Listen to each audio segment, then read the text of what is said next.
Pocket Full of Colors, The Magical World of Mary Blair, Disney Artist Extraordinaire, by Amy Guillermo and Jacqueline Tourville, illustrated by Brigette Barrager.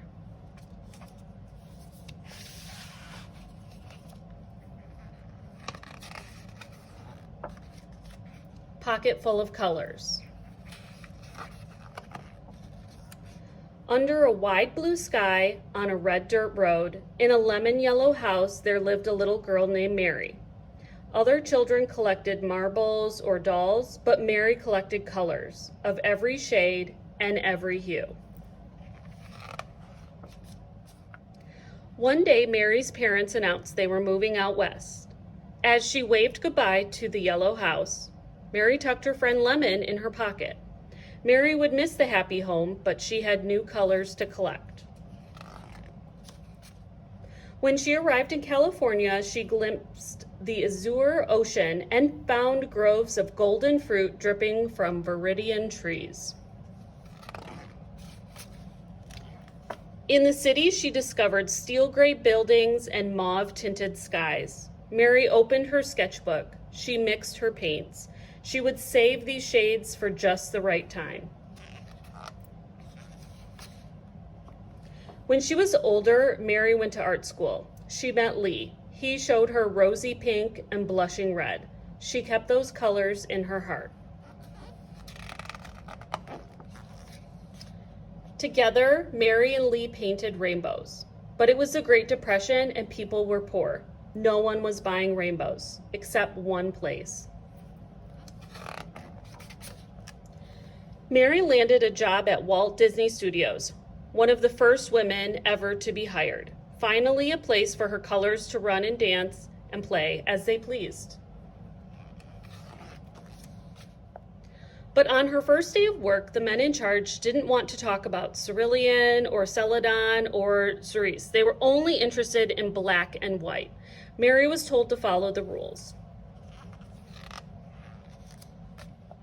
She tried, but her colors were too vivid, too wild. When Mary turned in her artwork, all of her ideas were rejected. Twinkling emerald skies, the men turned them blue. Magenta horses that could fly, the men made them brown and put them in a stable. Peach giraffes with tangerine spots, her bosses just shook their heads. They didn't know what to make of her art. But Walt, the man who owned the company, did. He loved her colors so much he asked Mary to join him on a trip to South America to meet some new ones. Mary delighted in the colors of Brazil, Argentina, and Peru. She worked hard to capture the vibrant scenery. When it was time to go home, Mary's bags burst with fuchsia, teal, aquamarine, indigo, lime green, and banana yellow. After Mary returned to Disney, her concept art for the studio's upcoming films grew even more adventurous as she drew upon the eye-popping shades she'd observed in South America. Cinderella needed a teal pumpkin coach. The caterpillar in Alice in Wonderland could only be aquamarine, and the mermaids in Peter Pan simply had to be lime green. This time, some of Mary's ideas were accepted, but most of her art was still considered too modern, too abstract, and just not right. Mary's colors encouraged her to leave the men with their black lines and strict rules. So she did. Mary quickly found new work designing advertisements, illustrating picture books for children, and creating sets for plays and television commercials. She enjoyed the freedom of these new jobs. But Mary missed Walt. Then one day, out of the blue, her phone rang. It was Walt. "Mary, I have a project for you. I need your wild and beautiful colors," his voice boomed. Walt explained his idea to build a magical ride that would teach people about cultures from around the world. The ride had to be full of color, which meant there was only one person for the job. "Mary, you know about colors I've never even heard of before." Mary smiled, and then she frowned as she remembered the rules and the lines and the men in charge who didn't understand her colors or her style of art. There was only one way to answer.